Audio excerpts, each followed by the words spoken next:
Hi guys and welcome back to Little Scholars. आज हम हमारी वीडियो नंबर 18 बना रहे हैं। अभी तक हम लोगों ने 17 वीडियोस बनाई हैं और लास्ट वीडियो के अंदर हम लोगों ने पढ़ा था first law of motion, inertia and momentum discuss किया था हम लोगों ने। मैंने बताया था कि जो मोमेंटम है it is a base for second law of motion, जो कि हम आज की वीडियो में डिस्कस करने वाले हैं। तो आज हम लोग सेकेंड लॉ और third law of motion discuss करेंगे। देखिए, कल हम लोगों ने मोमेंटम पढ़ा था। मोमेंटम का मतलब एक बॉडी क्या इंपैक्ट जनरेट कर सकती है, दैट इज मोमेंटम। तो हम लोगों ने वो डिस्कस किया था। देखा था कि जो मोमेंटम ऑफ अ बॉडी होता है वो किसके बराबर होता है, the product of mass and velocity. तो हम लोग उसी के आगे आज कंटिन्यूएशन में देखते हैं और वो बेस था सेकेंड लॉ ऑफ मोशन का। तो देखिए, आज हम लोग सेकेंड लॉ ऑफ मोशन से स्टार्ट कर रहे हैं। ठीक है, देखिए what is second law of motion? The rate of change of momentum of a body is directly proportional to the applied force.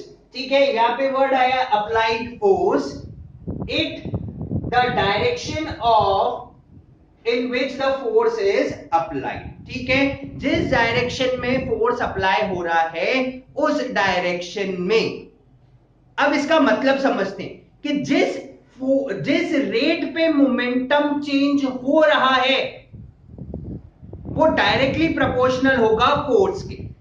मतलब क्या हुआ कि मैं जितना तेज किसी चीज पे फोर्स लगाऊंगा उतनी ही तेजी से उसकी वेलोसिटी चेंज होगी, क्योंकि मास कांस्टेंट रखेंगे। मास कांस्टेंट रख दिया, मास में कोई चेंज जनरेट नहीं होता, तो मास को कांस्टेंट कर दीजिए। मैंने जितनी तेज धक्का मारा है, जितनी तेज एक्सटर्नल फोर्स लगाया है, उतनी तेजी से उसकी वेलोसिटी चेंज होगी। एक एग्जांपल देखिए, मैं एक बॉल को धीरे से उछाल रहा हूं, धीरे से, मैंने बहुत धीरे से फोर्स लगाया और उछाला, वो धीरे से गई, धीरे धीरे वेलोसिटी चेंज होगी और वापस आ जाएगी। उसी सेम बॉल को मैं जब तेजी से फेंकूंगा तो बहुत तेजी से स्पीड चेंज होगी और थोड़ा सा ज्यादा ऊपर जाके फिर वापस आएगी। तो देखिए, दोनों में फोर्स अप्लाइड अलग है, इसीलिए दोनों की वेलोसिटी चेंज अलग है, और वेलोसिटी चेंज अलग है, इसका मतलब मोमेंटम भी अलग है।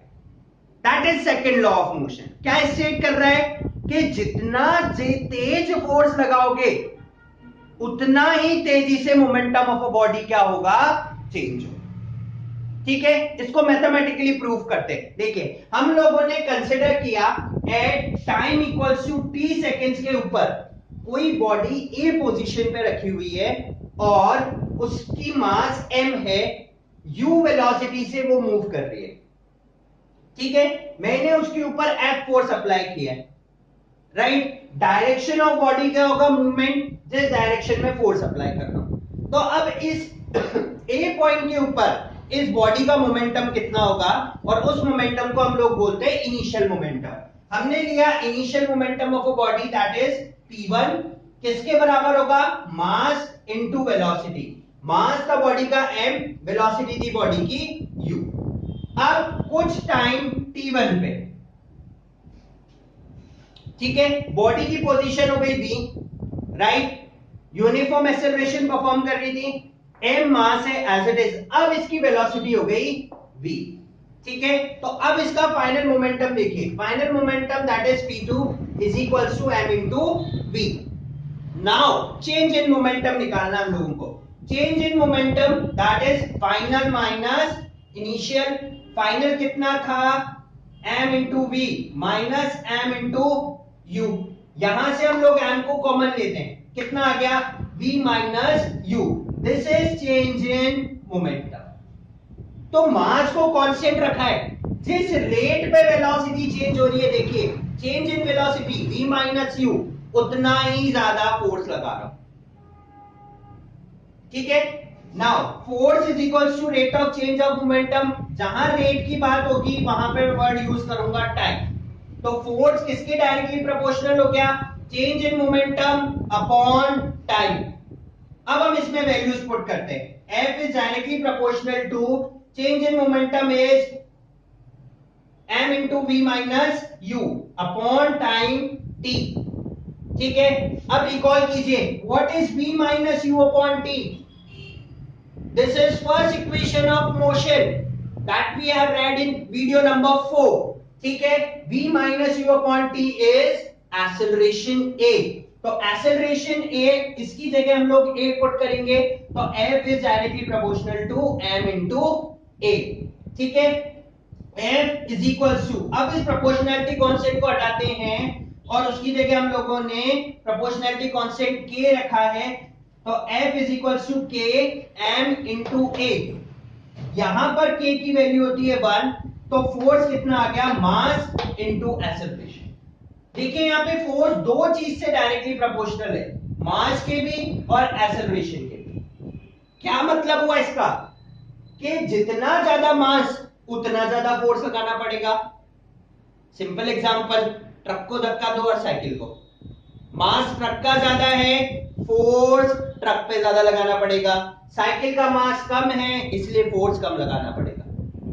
जितना तेजी से धक्का दोगे वो चीज उतनी तेजी से वेलोसिटी गेन करेगी। जितनी तेज भी बॉल फेंकेंगे उतना तेज उसमें की स्पीड में चेंज होगा, उतना ज्यादा डिस्टेंस ट्रेवल करेगी। धीरे बॉल फेंकूंगा यहीं गिर जाएगी, तेज फेंकूंगा थोड़ा ज्यादा दूर जाएगी, थोड़ी तेजी से जाएगी। That is change in velocity, that is force is directly proportional to acceleration. तो F is equal to m into a। तो यहां से सेकंड लॉ ऑफ मोशन हम लोगों को रिलेशन देता है force and acceleration produce in a body के अंदर। ये बहुत इंपॉर्टेंट फॉर्मूला है, F is equal to mass into acceleration. ठीक है, तो second law of motion gives a relationship between force applied and acceleration produced in a body. ठीक है, राइट। आगे अगर हम लोग कंटिन्यू करें यहां से एक्सेलरेशन कैलकुलेट करें तो एक्सेलरेशन क्या हो जाएगा, फोर्स अपॉन मास। देखिए यहां पे अब फॉर्मूला निकालते हैं एक्सेलरेशन के लिए। Acceleration is inversely proportional to mass. What does it mean? इसका मतलब क्या हुआ, ज्यादा मास है कम एक्सेलरेट करेगा, कम मास है जल्दी से एक्सेलरेट करेगा। कभी ऐसा देखा है, पेड़ से एप्पल गिरा, अर्थ ने क्यों नहीं अर्थ ने अट्रैक्ट किया अपनी तरफ, एप्पल अर्थ की तरफ आया, अर्थ एप्पल की तरफ क्यों नहीं गई?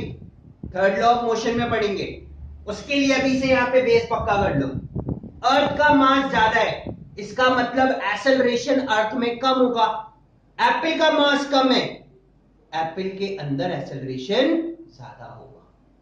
ठीक है, तो greater the mass smaller will be the acceleration. जितनी ज्यादा भारी ऑब्जेक्ट है वो उतनी ही धीरे धीरे चेंज इन वेलोसिटी करेगा। अगर फोर्स धीरे लगाया है तो तेज लगाओगे थोड़ा सा कंपैरेटिवली तेज करेगा, लेकिन ज्यादा मास मतलब एक्सेलरेशन क्या हो गया, धीरे हो गया। ठीक है, अब हम यहां से इसकी एसआई यूनिट निकालते हैं। ठीक है, SI unit of force is Newton. इसको और एक और तरीके से लिख सकते हैं, मास की थी केजी और एक्सेलरेशन की थी metre per second square.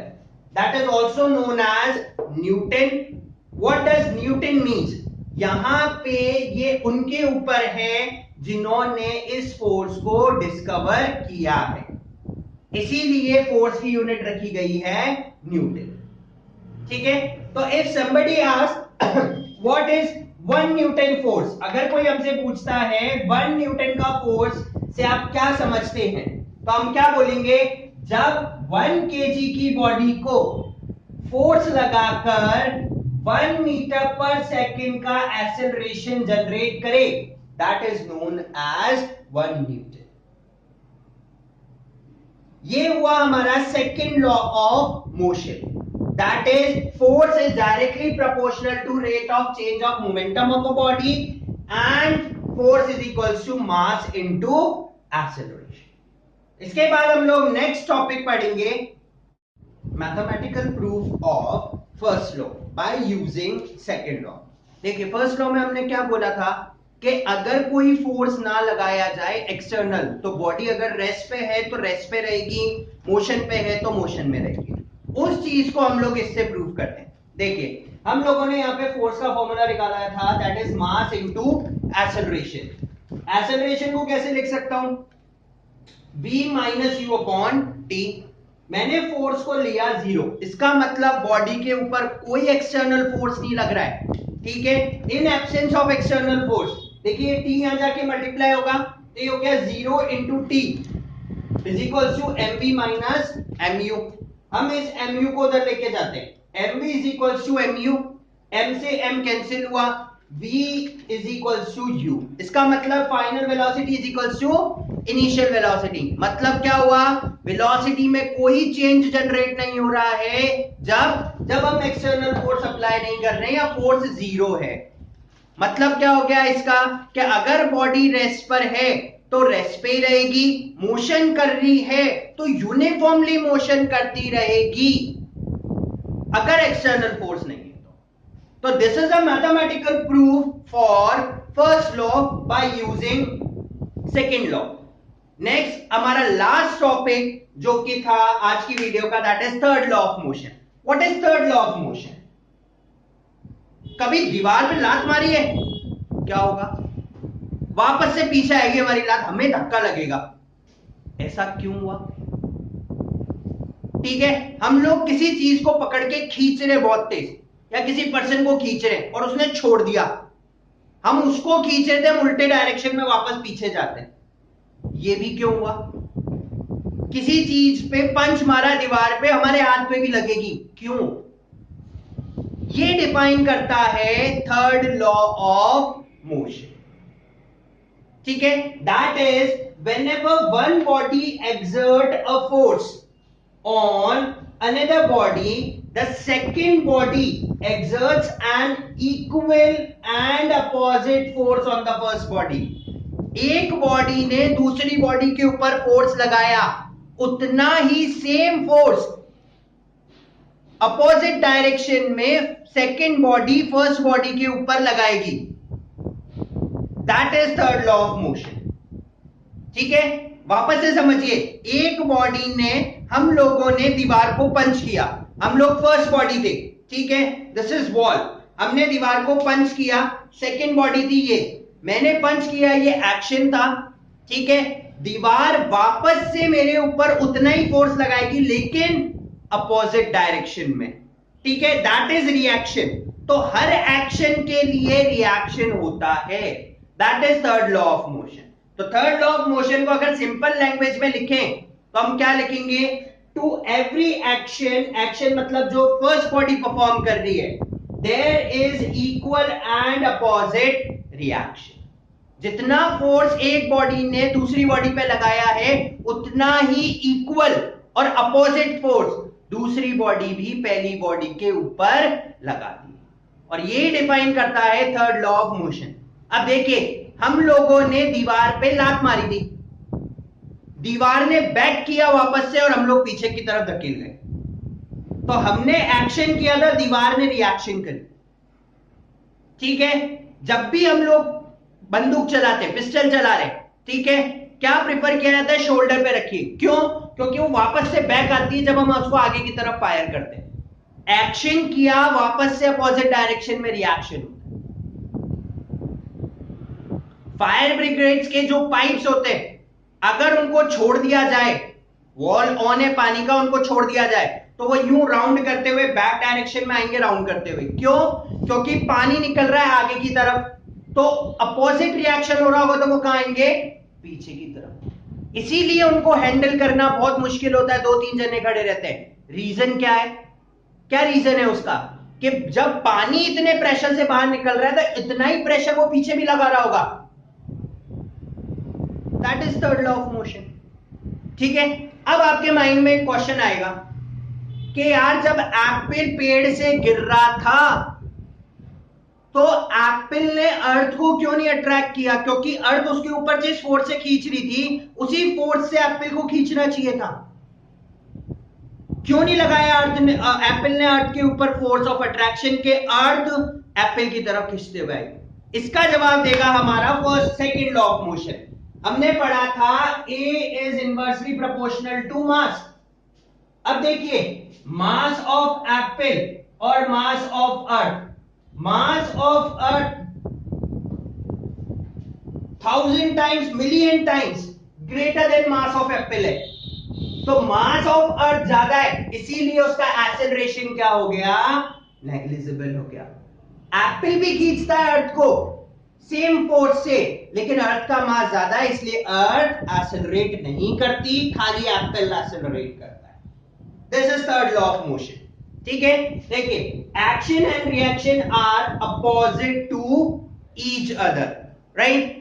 Action is equals to reaction with opposite side, तो sum of both the forces कितना हो गया, 0। ये एक्शन और रिएक्शन फोर्सेस होते हैं।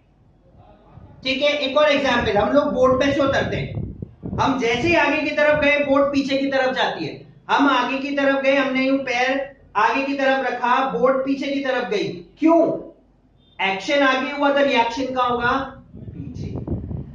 हम जब चलते हैं, कभी नोट किया है कि कोई भी चीज अगर जमीन पे पड़ी हो तो वो पीछे की तरफ जाती है पैर में लगने के बाद, रीजन क्या है, हम आगे मूव कर रहे हैं, उसका रिएक्शन हुआ और वो चीज कहां गई, पीछे की तरफ। तो हम जो भी एक्शंस कर रहे हैं, they all are related to physics. तो हम लोगों ने टोटल 3 लॉज ऑफ मोशन पढ़े, first, second and third, all 3 are connected to each other, एक दूसरे से लिंक्ड है और एक दूसरे को प्रूव भी कर रहे हैं। इसके बाद हम लोग नेक्स्ट एक क्वेश्चन देखते हैं जो कि मोमेंटम के ऊपर होगा। ठीक है गाइस, हम लोगों ने अभी तक कोई क्वेश्चंस डिस्कस नहीं किए हैं, वो हम लोग एक सेपरेट वीडियो में डिस्कस करेंगे। ठीक है, तो देखिए momentum, what is the momentum of a man of mass 75 kg, right. मैंने पहले भी बताया क्वेश्चन करने का तरीका, क्या करना है, जो इंपॉर्टेंट चीजें हैं उनको अंडरलाइन करो। ठीक है, तो मुझे मास गिवन है, मुझे मोमेंटम कैलकुलेट करना है, मैंने लिख लिया पी के ऊपर क्वेश्चन मार्क, मोमेंटम को पी से डिनोट करते हैं, mass 75 kg when he walks with a uniform velocity of 2 metre per second. ठीक है, 2 मीटर पर सेकेंड की वेलोसिटी से मूव कर रहा है, हमें मोमेंटम कैलकुलेट करना है। Momentum is equals to mass into velocity, mass कितना है 75, वेलोसिटी कितनी है 2, मोमेंटम की वैल्यू हो गई 150। Is this right? अभी ये सही नहीं है, हमें यूनिट्स मेंशन करनी है, KG metre per second, now it is correct. तो मोमेंटम ऑफ अ बॉडी कितना हो गया 150 kg मीटर पर सेकेंड। ठीक है, this is what a question on momentum of a body. Guys, आज की वीडियो के अंदर हम लोग इतना ही पढ़ेंगे। हम लोगों ने लगभग 90% चैप्टर खत्म कर दिया है, इसके बाद बचा है हमारा खाली कंजर्वेशन ऑफ मोमेंटम, बहुत इंपॉर्टेंट टॉपिक है। ठीक है, पक्का आएगा पेपर्स के अंदर। आज की वीडियो में यही पढ़ेंगे। आई होप कि आपको वीडियोस पसंद आ रही होंगी। तो guys keep on watching, like कर सकते हैं, सब्सक्राइब कर सकते हैं और शेयर भी कर सकते हैं।